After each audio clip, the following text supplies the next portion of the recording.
You're already good at what you do. I know that. You've told me that. And you want more. You want to expand your reach, spread your wings, improve your income and the results. But there's a problem. How do you do that?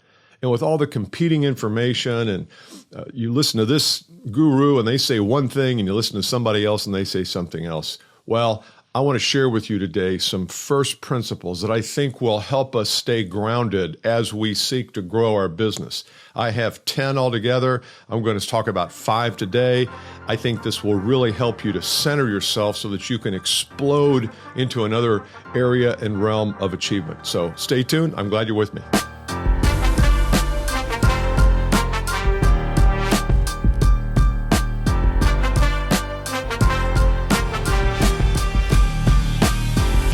But before we start today, I want to introduce you to 5 reasons you don't have enough clients. I think Travis will put the little bug here in the corner. If you'd like to get a copy of this, I wrote it about 6 months ago. I've promoted it a couple of times, but I want you to get a copy. It's free. If you'll go to 5reasonsclients.com, you can download your free copy, and it has some of the things that we're going to be talking about today and a few more too.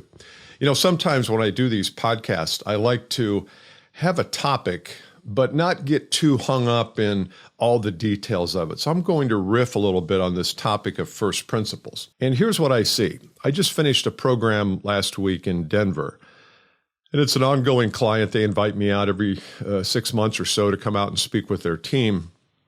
And they're great people. They all are engaged. They're super adherent to Same Game, New Rules, the book I wrote many years ago. They buy into the philosophy. And we spent about the first hour talking about philosophy and principles. And it was really kind of revealing for them. This was a brand new group to the company, so they hadn't had much exposure to my principles and concepts.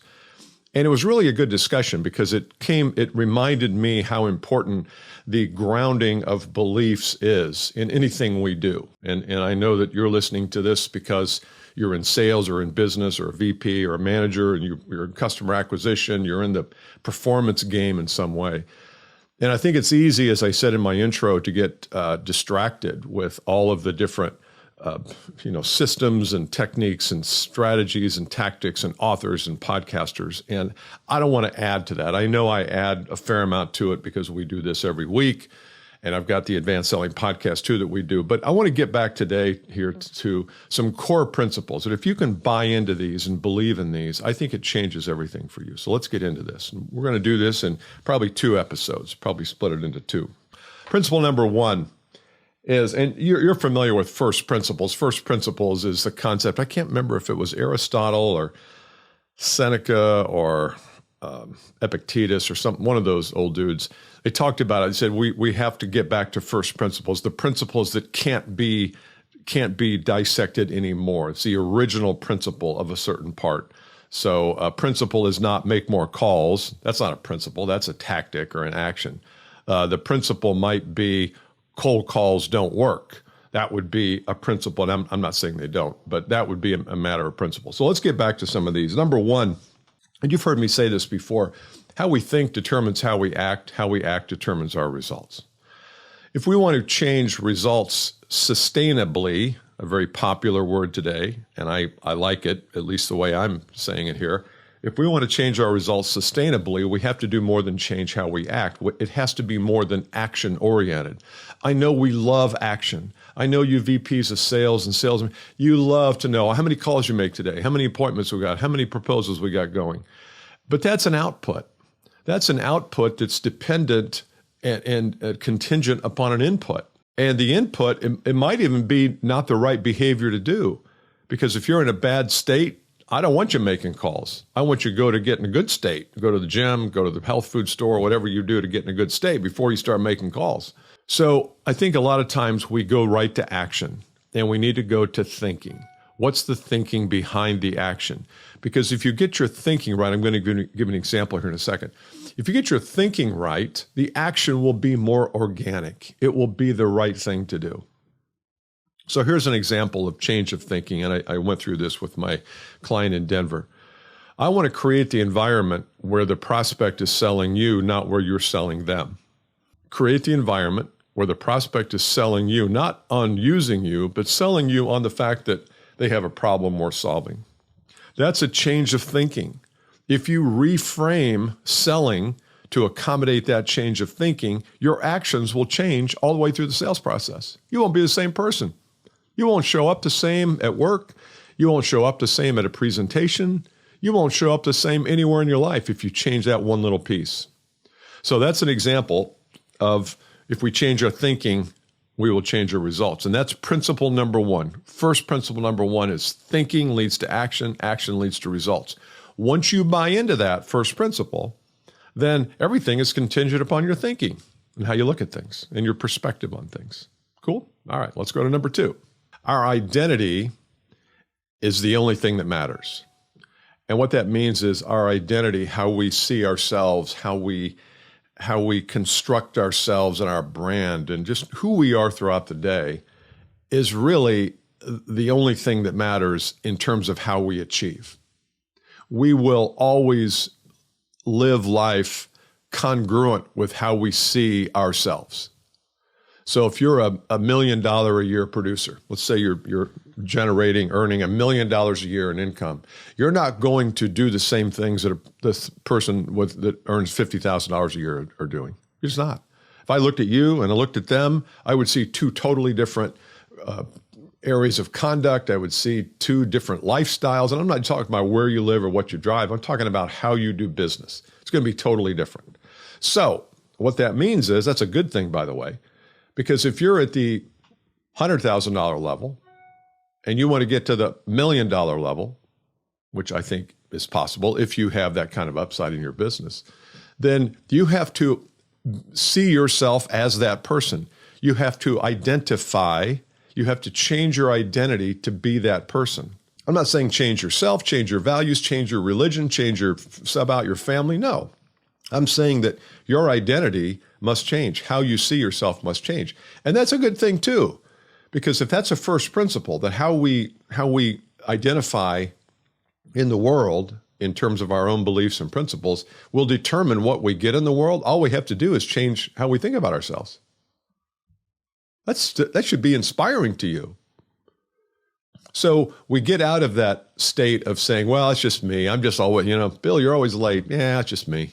Just the way I'm built. I'm always late. No, that's BS. Well, you're trying to change. I've sold for 25 years. Don't come in and try to change me now. Okay, we won't. We'll change somebody else and they'll eat your lunch over the next 5 years because they will reinvent themselves and you won't. So this idea that we can change our results only by changing our behavior is just false. We have to change who we are. So here's the tip. Take a look at where you want to go over the next year or two. And let's say it's to go from 100 grand to 500 grand. I'm just using numbers, but it doesn't have to be number centric. And I want you to write down the attributes of that person. You know what they are. You know what they are. So write down the attributes. A person who's earning $500,000 gets up every day at 5 a.m., studies, reads the Bible or reads a sacred script or meditates or goes and works out or sets their plan for the day. We know what that person does. We don't do it because we say, well, that's just me. I just don't get it. I'm not an early person. That's BS. That's just not true. You've sold yourself and I've sold myself a bill of goods by saying, it's just me. I'm a 100 grand person, not a 500 grand person. No, that's not true. You identify with that. You need to identify with a higher level. So that's principle number 2. Principle number 3 is about sabotage. We sabotage unintentionally. And if you can get that, if you can buy into that principle, it will really help you because you'll see when you're doing it. This is big for me. I will tell you that over the 30 plus years I've been in this game, that I have sabotaged myself a lot. I just have. I don't know whether my parents consciously taught me how to sabotage myself or whether it's a function. I mean, I really don't know. In fact, we've got a guest coming onto the podcast here, I think in a week or two, Chris Kelso, and he talks about imposter syndrome. And he talks about this very thing. It's really fascinating. I want you to listen to it when it comes up. We'll promote it. So make sure you're on our email list. You can go to billcaskey.com, very bottom, get on our email list so you get access to that. It's really good. I'm going to have him back. He was that good. He's written a book on the imposter syndrome, and part of that imposter syndrome is sabotage, self-sabotage. We know what to do to get to the next level, but we don't do it. Why don't we do it? I believe fear of failure and fear of success are the same coin, different sides. Fear of failure, fear of success, same coin, different sides. So let's just say that I say to you, you need to be a better presenter, and you need to work on your presentation shtick. And you work on it for a little bit, and you get 10% better. And you come back and you show your manager, or you show the people, and they say, yeah, that's good. It's good. Good job. Because we're nice. We send you on your way. I say to you, is that the best you got? Is that the best you can do? That story that came up first, was that the best story? Is that the best story you can do at that point? The slides, the way they're organized, is that the very best way for your customers, your audience, to consume information with 1,000 words on that slide? Is that the best you got? Because you should always be asking yourself the question, or somebody should in your life if you have a mentor and a coach, which I highly recommend. Highly recommend. I don't care what it costs. Get a coach. Get somebody who can look at your stuff and challenge you. And stuff might be an email that you're ready to send, a video you're ready to produce, an outline, a script. Have somebody else look at it. It's amazing to me how often we just think we have all the answers. And sometimes we need somebody there to shine the light on and say, is that what you want to say? It makes no sense. Oh, yeah, now that I see that, that makes no sense. So self-sabotage is a key ingredient to our behavior.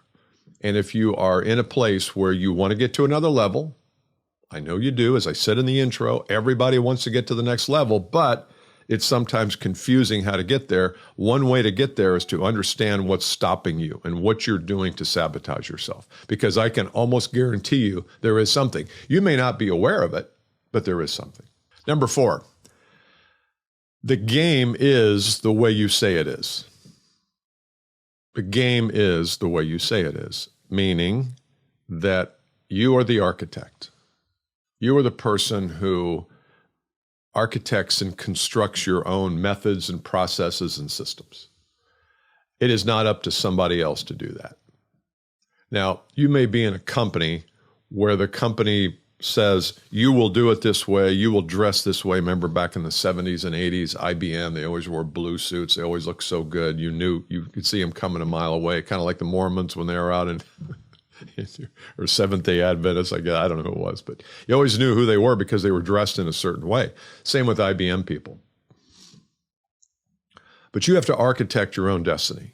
You have to be the one that crafts your methods and crafts your strategies and crafts your systems.